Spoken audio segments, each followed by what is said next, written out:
Cara, a gente está muito feliz que você está aqui hoje porque você tem números incríveis nas redes sociais. A gente está falando de mais de 8 milhões de seguidores no Instagram. No canal YouTube tem mais de 2 milhões. Enfim, os seus vídeos são case. Você tem 47 livros. É um homem que produz best-sellers, assim. É muito popular e não necessariamente você teve que rever o seu conteúdo conceitual ou deixar de ser tão inteligente e complexo como pede a doutrina da filosofia. Então, qual que é o seu segredo para conseguir disseminar um conteúdo tão incrível com tanta popularidade? Partindo do dia a dia das pessoas para chegar a algo que seja mais elevado. Partindo daquilo que é o exemplo do cotidiano, fazendo com que alguém, ao lidar com um tema filosófico, ele se aproxime e que não seja estranho no ponto de partida, e que depois, pouco a pouco, eu vá adensando, colocando ideias que possam ser um pouco mais sofisticadas, mais eruditas. Por exemplo, quando Heráclito, um pensador do século VI, antes do Cristo no calendário comum, ele diz, nenhuma pessoa toma banho 2 vezes no mesmo rio, porque quando você volta ao rio, nem ele é o mesmo e nem você é a mesma pessoa. Essa é uma ideia compreensível. Eu posso falar sobre mudança trazendo Heráclito. Eu posso assustar a pessoa com Heráclito. Eu posso fazer com que ela tema Heráclito. Eu posso fazer com que ela tenha afeto. Dependerá da minha abordagem. Eu posso fazer isso com Aristóteles, posso fazer com Descartes, posso fazer com Platão. Ora, eu posso trazer Platão para o dia a dia quando ele lembrava que nós precisamos cuidado, porque a vida é muito de simulação. Não dissimulado apenas, mas de simulação. Tem coisas que a gente vê que não necessariamente são desse modo. Ele traz isso na sua obra, né, A República, quando ele fala do mito da caverna. Por que Platão deve chegar às pessoas? Porque ele pensou o mundo de um jeito muito especial. Como é que eu faço para trazer alguém para Platão? Dizendo, você precisa pensar na concepção ontológica e o paroxismo do realismo clássico. Isso afasta. Eu posso chegar a isso e preciso, mas isso é o ponto de chegada, não o ponto de partida. Por isso, entre aspas, o segredo é o modo da aproximação e o convite que a gente faz. Marilena Chauí, uma das nossas maiores pensadoras, tem um livro delicioso chamado Convite à Filosofia. Olha que nome bom. Convite à Filosofia. Você chama e diz, vem comigo. Vem comigo. Aliás, vou usar para ser sofisticado, a expressão em latim é vademecum. Vademecum significa vem comigo. Tá. Quem tem mais idade, o que não é o teu caso e nem na plateia, mas pessoas que estão nos assistindo, se lembram o quanto que Goulart de Andrade, sim, um dos nossos maiores jornalistas, eu lembro dele. O mote dele era vem comigo. Então, na filosofia, vem comigo. Venha, atenção, pensar nisso, não é pensar isso. É pensar nisso. Isto é, refletir, meditar, ter a cabeça livre, não admitir que alguém retire tua autonomia de reflexão. Isso aproxima. Dá certo? Uma parte do tempo, sim. As pessoas hoje em dia, tem muita juventude aqui, tem muitos jovens. Nós jovens, vou me incluir, temos capacidade de absorver esse conhecimento tal qual ele foi escrito? Ou é preciso que alguém dê uma codificada absolutamente 2022 para nós? É claro que nós só conseguimos nos aproximar daquilo que não é o nosso hábito, tal como eu, se eu for ler um texto de física, se eu for estudar alguma coisa no campo da biologia ou da mecânica, eu preciso de alguém que seja curador ou curadora do que eu vou fazer. Tal como quando a gente chega num museu, alguém já organizou de alguma maneira aquilo, tal como um programa como matéria-prima, ele tem um roteiro.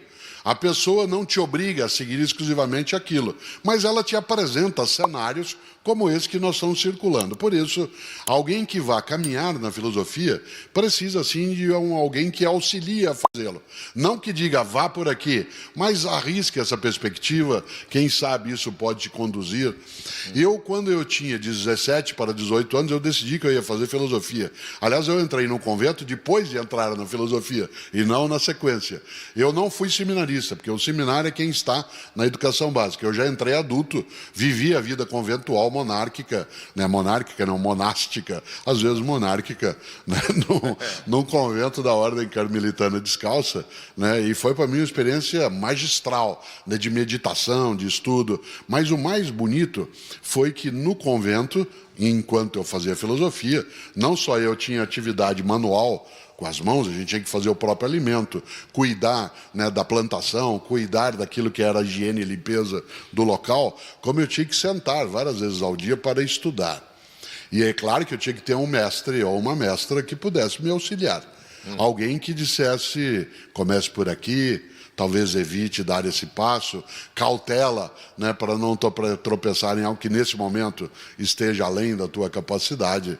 Então, sim, é possível que num mundo apressado a gente pare em algum momento e seja capaz de fazer um passeio por coisas que sejam prazerosas. Quando alguém chega até mim e diz, você pode me dar uma dica de por onde eu começo? Eu digo, olha, leia Fédon, de Platão, que relata o tempo de Sócrates enquanto ele aguarda o momento de executar-se.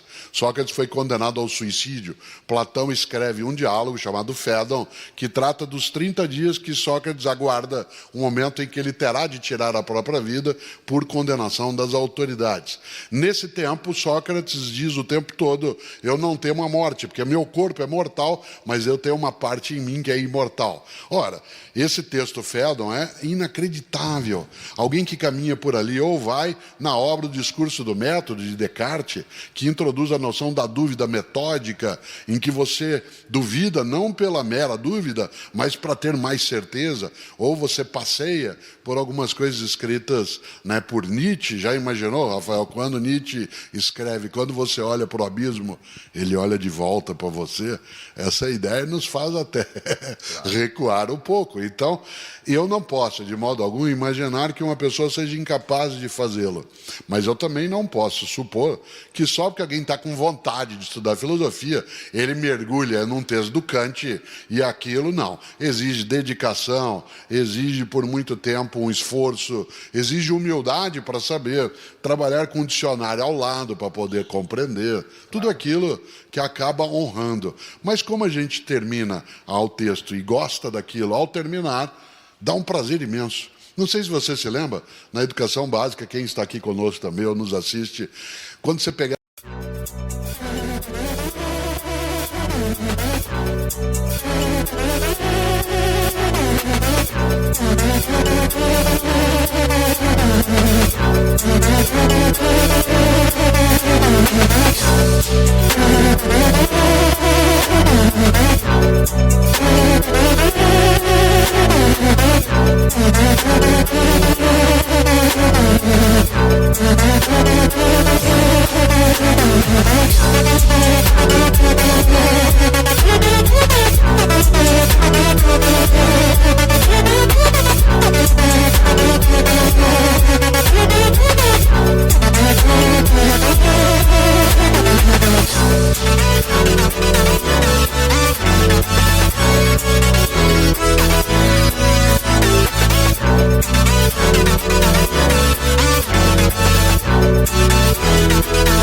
um teorema, né, para poder decifrar em matemática ou geometria, que no primeiro momento você não conseguia de jeito nenhum, e depois de um tempo, na hora que você conseguia, que dava certo, ou quando você pegava uma equação de segundo grau e que você resolvia, a gente até parava e olhava para aquilo com um certo A gente resolvia gosto. essas equações?